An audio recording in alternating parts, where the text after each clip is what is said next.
നമസ്കാരം. Sree Narayana Guru open university MA history ക്ലാസ്സുകളിലേക്ക് പ്രിയ വിദ്യാർത്ഥികൾക്ക് സ്വാഗതം. മാരിടൈം ഹിസ്റ്ററി ഓഫ് ഇന്ത്യ എന്ന പേപ്പറിലെ ഫസ്റ്റ് ബ്ലോക്കിലെ തേർഡ് യൂണിറ്റ് ആണ് നമ്മളിപ്പോൾ ഡിസ്കസ് ചെയ്യുന്നത്. മാരിടൈം സ്കിൽസ് ആൻഡ് ട്രേഡ് എന്നാണ് ഈ ഒരു യൂണിറ്റിന്റെ പേര്. ചരിത്രാതീത കാലഘട്ടത്തിലെ സമുദ്ര പ്രവർത്തനങ്ങളെ കുറിച്ചാണ് നമ്മൾ ഇവിടെ പഠിക്കുന്നത്. ചരിത്രാതീത കാലഘട്ടം എന്നത് പറഞ്ഞാൽ നമുക്കറിയാം, എഴുത്തുവിദ്യ രൂപപ്പെടുന്നതിന് മുൻപുള്ള കാലഘട്ടത്തെയാണ് ചരിത്രാതീത കാലഘട്ടം എന്ന് പറയുന്നത്. അപ്പൊ ഈ കാലഘട്ടത്തിലെ മനുഷ്യർ പ്രധാനമായിട്ടും വേട്ടയാടിയൊക്കെയാണ് ജീവിച്ചിരുന്നത്. അതായത് മനുഷ്യ ജീവിതം പുരോഗതി പ്രാപിക്കുന്നതിന്റെ ഒരു ഏകദേശം ഫസ്റ്റ് സ്റ്റേജിലുള്ള ഒരു കാലഘട്ടം കൂടിയാണ്. ഒരു നിയോലിത്തിക് വിപ്ലവത്തിനൊക്കെ ശേഷം വരുന്ന ഒരു കാലഘട്ടമാണ് ഈ ഒരു കാലഘട്ടം എന്ന് പറയുന്നത്. അപ്പൊ ഇവിടെ ചരിത്രാതീത കാലഘട്ടത്തിൽ തന്നെ സമുദ്രത്തിന്റെ പ്രാധാന്യം, അല്ലെങ്കിൽ നദികളിലൂടെയും സമുദ്രങ്ങളിലൂടെയും ഒക്കെ അത് യാത്രയ്ക്കൊക്കെ ഉപയോഗപ്പെടുത്തിയതിന്റെ ചില തെളിവുകളൊക്കെ നമുക്ക് കിട്ടിയിട്ടുണ്ട്. വഞ്ചിയുടെയും മറ്റുമൊക്കെ ചിത്രങ്ങളൊക്കെ നമുക്ക് ഈ ഒരു കാലഘട്ടത്തിൽ നിന്ന് ലഭിച്ചിട്ടുണ്ട്. മത്സ്യബന്ധനം, ചിപ്പി ശേഖരണം, ജലഗതാഗതം, ഇതൊക്കെ തന്നെ അന്നും മനുഷ്യജീവിതത്തിന്റെ ഭാഗമായിരുന്നു. അത് മരത്തടികളൊക്കെ കൂട്ടിക്കെട്ടിയിട്ട് ചങ്ങാടങ്ങളും അത് പിന്നീട് ചെറിയ വള്ളങ്ങളും ഒക്കെ ആക്കിയിട്ട് അവര് ഉപയോഗിക്കുന്നതിന്റെ തെളിവുകളൊക്കെ നമുക്ക് ലഭിച്ചിട്ടുണ്ട്. അതുപോലെ തന്നെ തീരദേശത്തെ വാസകേന്ദ്രങ്ങളൊക്കെ ഇന്ത്യയുടെ പടിഞ്ഞാറൻ കിഴക്കൻ തീരങ്ങളിൽ നിന്നൊക്കെ ചരിത്രാതീത മനുഷ്യ ജീവിതത്തിന്റെ തെളിവുകൾ നമുക്ക് ലഭിച്ചിട്ടുണ്ട്. കടൽ വിഭവങ്ങൾ അവരെ ഭക്ഷണത്തിനായിട്ടും ഉപജീവനത്തിനായിട്ടും ഒക്കെ ഉപയോഗിച്ചിരുന്നു. ഉപ്പുണ്ടാക്കാനുള്ള സാങ്കേതിക വിദ്യ, കടൽ ജലം വറ്റിച്ചിട്ട് വെയിലില് വറ്റിച്ചിട്ട് അതിൽ നിന്ന് ഉപ്പുണ്ടാക്കി എടുക്കുന്നതിനെ കുറിച്ചൊക്കെയുള്ള വിവരങ്ങൾ ഇവർക്ക് ലഭിച്ചിട്ടുണ്ട്. ചിപ്പികളും മത്സ്യത്തിന്റെ മുള്ളുകളും എല്ലുകളും ഒക്കെ കടൽ ജീവികളുടെ അവശിഷ്ടങ്ങളൊക്കെ നമുക്ക് ഇത്തരം പ്രദേശങ്ങളിൽ നിന്നൊക്കെ ലഭിച്ചിട്ടുള്ളതിന്റെ ആർക്കിയോളജിക്കൽ എവിഡൻസിൽ നിന്നാണ് നമ്മൾ ചരിത്രാതീത കാലഘട്ടത്തില് സമുദ്രത്തിന്റെ പ്രാധാന്യത്തെ കുറിച്ചുള്ള വിവരങ്ങൾ നമുക്ക് ലഭിക്കുന്നത്. ഇനി സിന്ധു നദീതട നാഗരികതയും സമുദ്ര പ്രവർത്തനങ്ങളെ കുറിച്ചാണ് നമ്മൾ പഠിക്കുന്നത്. ഇൻഡസ് വാലി സിവിലൈസേഷൻ എന്ന് പറയുന്നത് 2600 മുതൽ 1900 വരെയുള്ള ഒരു ബൃഹത്തായിട്ടുള്ള ഒരു കാലഘട്ടമാണ്. അപ്പൊ ഇതില് ഇന്ത്യയിലെ ഏറ്റവും പുരാതനമായിട്ടുള്ള നാഗരികതകളിൽ ഒന്നാണ് ഈ പറയുന്ന ഇൻഡസ് വാലി സിവിലൈസേഷൻ. അപ്പൊ ഈ നാഗരികതയില് സമുദ്ര വ്യാപാരം വളരെയേറെ വികാസം പ്രാപിച്ചിരുന്നു. ലോകത്തിലെ ആദ്യത്തെ ഡോക്യാർഡ്സിൽ ഒന്നായിട്ടാണ് കണക്കാക്കപ്പെടുന്നത്. അപ്പൊ ധോളവീര, ബാലാക്കോട്ട് തുടങ്ങിയ കേന്ദ്രങ്ങളും സമുദ്ര വ്യാപാരത്തിന്റെ സെന്റേഴ്സ് ആയിരുന്നു എന്ന് നമുക്ക് അറിയാം. ഇനി വിദേശ വ്യാപാരം ഈ ഒരു കാലഘട്ടം തന്നെ മെസോപ്പൊട്ടേമിയയുമായിട്ടും അതുപോലെ പേർഷ്യൻ ഉൾക്കടലിലെ പ്രദേശങ്ങളുമായിട്ടൊക്കെ ഇന്ത്യക്ക് സമുദ്ര വ്യാപാരം ഉണ്ടായിരുന്നു. മണികള്, ബെൽസ്, പരുത്തിത്തുണി, കൊമ്പ്, ശംഖ് തുടങ്ങിയ ഉൽപ്പന്നങ്ങളൊക്കെ അന്ന് കൈമാറ്റം ചെയ്യപ്പെട്ടു. നമുക്ക് സിന്തോൾ എന്ന പരാമർശം, അതുപോലെ മെലൂഹ എന്ന പരാമർശം ഒക്കെ നമുക്ക് ഇത്തരം കച്ചവട ബന്ധത്തിന്റെ തെളിവായിട്ട് നമ്മൾ പറയാറുണ്ട്. ചെമ്പും വെള്ളിയും ഇതൊക്കെ തന്നെ ഇറക്കുമതി ഇന്ത്യയിലേക്ക്, അല്ലെങ്കിൽ ഇൻഡസ് വാലി സിവിലൈസേഷൻ സ്പ്രെഡ് ചെയ്തിരിക്കുന്ന ഭാഗത്തേക്ക് ഒമാനിൽ നിന്നൊക്കെ ഇറക്കുമതി ചെയ്തതിന്റെ തെളിവുകൾ നമുക്ക് ലഭിച്ചിട്ടുണ്ട്. അതുപോലെ കപ്പൽ നിർമ്മാണവും നാവിഗേഷൻ ടെക്നോളജിയും ഒക്കെ അതിന്റെ ചെറിയ രീതിയിൽ വികസിച്ച ഒരു കാലഘട്ടം കൂടിയായിരുന്നു ഇത്. മരം ഉപയോഗിച്ച് ചെറിയ കപ്പലുകളും വള്ളങ്ങളും ഒക്കെ ഉണ്ടാക്കുന്ന സാങ്കേതിക വിദ്യ ഇവർക്കൊക്കെ വശം ഉണ്ടായിരുന്നു. തീരപ്രദേശങ്ങളിൽ പിന്തുടർന്ന് അവരെ യാത്ര ചെയ്യുന്ന ഒരു പ്രധാനപ്പെട്ട രീതിയായിരുന്നു.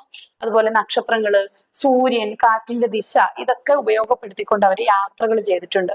പുരാവസ്തു തെളിവുകൾ തന്നെയാണ് നമുക്ക് ഇത്തരം കാര്യങ്ങളെ കുറിച്ചൊക്കെയുള്ള വിവരങ്ങൾ ലഭിക്കുന്നതിന് നമ്മൾ അവലംബിച്ചിട്ടുള്ളത്. ലോത്തലിലെ ഡോക്യാർഡിന്റെ അവശിഷ്ടങ്ങൾ കണ്ടെത്തിയിട്ടുണ്ട്. കപ്പലിന്റെ ചിത്രങ്ങൾ ആലേഖനം ചെയ്തിട്ടുള്ള ചെറിയ സീലുകൾ, മുദ്രകൾ കണ്ടെത്തിയിട്ടുണ്ട്. ശംഖ് വ്യവസായത്തിന്റെ തെളിവുകൾ ലഭിച്ചിട്ടുണ്ട്. വിദേശ രാജ്യങ്ങളിൽ നിന്ന് ലഭിച്ചിട്ടുള്ള ഹാരപ്പൻ മുദ്രകൾ ഇതിന്റെ ഏറ്റവും പ്രധാനപ്പെട്ട ഒരു തെളിവായിട്ട് പറയാറുണ്ട്. കാരണം ഇന്ത്യൻ തീരത്ത് നിന്ന് മറ്റു വിദേശ രാജ്യങ്ങളുടെ തീരത്തേക്ക് കച്ചവടം നടത്തിയതിന്റെ തെളിവുകളാണല്ലോ ഈ സീലുകൾ, കൈമാറ്റം ചെയ്യപ്പെടുന്ന സീലുകൾ ലഭിച്ചിട്ടുള്ളത്. അപ്പൊ പിന്നെ അതുപോലെ തന്നെ സമുദ്ര അവശിഷ്ടങ്ങൾ ഒക്കെ തന്നെ ഇതിന്റെ തെളിവുകളായിട്ട് പറയപ്പെടാറുണ്ട്. ഇനി ഇന്ത്യയില് സമുദ്ര വ്യാപാരത്തിന്റെ തുടക്കം കുറിച്ചത് ഈ ഒരു വളരെ പുരാതന കാലഘട്ടം മുതൽ തന്നെയാണെന്ന് നമുക്ക് ഉറപ്പിച്ച് പറയാനായിട്ട് സാധിക്കും. അപ്പോൾ വിദേശ രാജ്യങ്ങളുമായിട്ട് സാംസ്കാരികമായിട്ടും സാമ്പത്തികമായിട്ടും ഒക്കെയുള്ള ബന്ധങ്ങൾ ചരിത്രാതീത കാലഘട്ടം മുതൽ തന്നെ ഉണ്ടായിരുന്നു. ഇനി നമ്മൾ വടക്കേ ഇന്ത്യൻ രാജവംശങ്ങൾ, അതായത് നോർത്ത് ഇന്ത്യൻ ഡൈനാസ്റ്റീസിന്റെ മാരിടൈം ആക്ടിവിറ്റീസിനെ കുറിച്ചാണ് പരിശോധിക്കുന്നത്.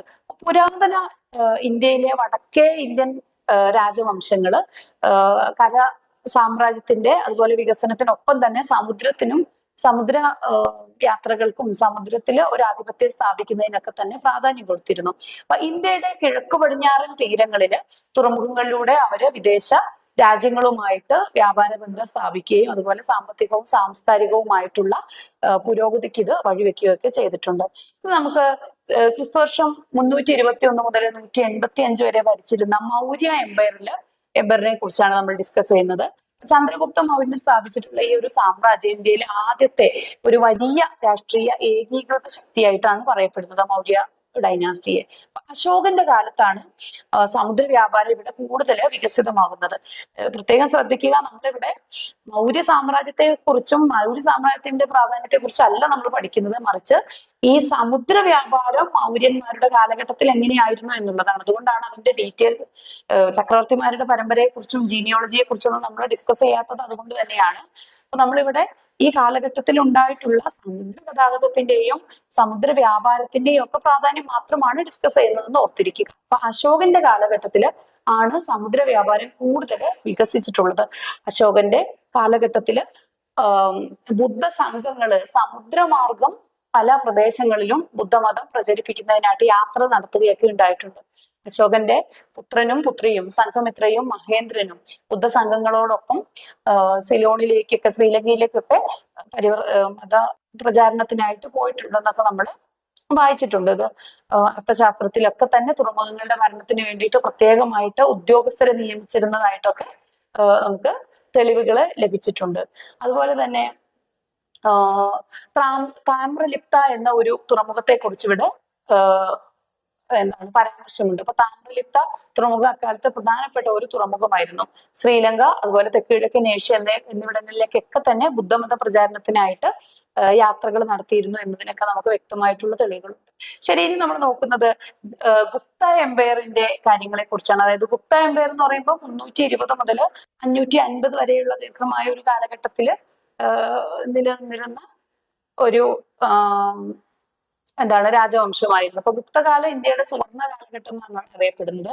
സമുദ്ര വ്യാപാരത്തിലൂടെ ചൈന, തെക്ക് കിഴക്കൻ ഏഷ്യ, അതുപോലെ ഏഷ്യയുടെ വെസ്റ്റേൺ ഭാഗങ്ങൾ എന്നിവയുമായിട്ടൊക്കെ തന്നെ ഇവർക്ക് ബന്ധം ഉണ്ടായിരുന്നു. വസ്ത്രങ്ങളും സുഗന്ധദ്രവ്യങ്ങളും ലോഹ വസ്തുക്കളും ആഭരണങ്ങളൊക്കെ തന്നെ ഇവര് കയറ്റുമതി ചെയ്യുകയും അതുപോലെ തന്നെ ഇറക്കുമതിയും വളരെ പ്രബലമായിട്ട് ഇറക്കുമതി താമ്രലിപ്ത തുറമുഖമൊക്കെ തന്നെയാണ് ഇതിനും അവര് ഉപയോഗപ്പെടുത്തിയിരുന്നത്.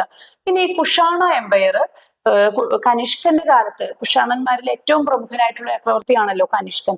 കനിഷ്കന്റെ കാലത്ത് മധ്യേഷ്യയും റോമും ആയിട്ടുള്ള ലോകവ്യാപാരം വളരെ ശക്തമായിട്ടുള്ള ഒരു കാലഘട്ടമായിരുന്നു.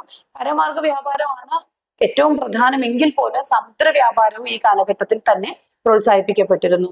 ഇനി പടിഞ്ഞാറൻ തീരത്തെ തുറമുഖങ്ങൾ ഉപയോഗിച്ചുകൊണ്ട് വിദേശ വ്യാപാരം ഈ കാലഘട്ടത്ത് നടത്തി. ശുങ്കന്മാരുടെയും കണ്ണന്മാരുടെ കാലഘട്ടത്തിലൊക്കെ തന്നെ സമുദ്ര വ്യാപാരം വളരെ ശക്തമായിരുന്നു. അതുപോലെ തന്നെയാണ് ബംഗാൾ കേന്ദ്രമായിട്ടുള്ള പാല രാജവംശക്കാർക്ക്, ഭോപ്പാലിനൊക്കെ ഉൾപ്പെടുന്ന പാലന്മാരുടെ കാലഘട്ടത്തിലും ചിറ്റഗോങ് പോർട്ടൊക്കെ വളരെ പ്രമുഖ പോർട്ടാണ് ചിറ്റഗോങ്. ചിറ്റഗോങ് പോർട്ടിലൂടെയൊക്കെയുള്ള സമുദ്ര വ്യാപാരം വളരെ ശക്തമാകുന്നത് ബൗദ്ധ സന്യാസികൾ സമുദ്രമാർഗം വഴി തെക്ക് കിഴക്കൻ ഏഷ്യയിലേക്ക് യാത്ര ചെയ്യുന്നതൊക്കെ ഈ ഒരു കാലഘട്ടത്തിലാണ്. ശ്രീവിജയ, ജാവ, സുമാത്ര തുടങ്ങിയ പ്രദേശങ്ങളുമായിട്ടൊക്കെ ഈ കാലഘട്ടത്തിൽ സാംസ്കാരിക ബന്ധം വളർന്നു. ഹർഷന്മാരുടെ കാലഘട്ടത്തും ഇതുപോലെ തന്നെ കരവ്യാപാരത്തോടൊപ്പം തന്നെ സമുദ്ര വ്യാപാരവും പ്രബലമായിരുന്നു. ബംഗാൾ ഉൾക്കടലിലൂടെയൊക്കെയുള്ള വിദേശ വ്യാപാരത്തിന് കൂടുതൽ ഈ കാലഘട്ടത്തിൽ പിന്തുണ ലഭിച്ചിട്ടുണ്ട്. ബറോച്ച്, താമ്രലിപ്ത, ചിറ്റഗോങ് പോർട്ട് ഒക്കെ ആയിരുന്നു അന്നത്തെ പ്രധാനപ്പെട്ട തുറമുഖങ്ങൾ എന്ന് പറയുന്നത്.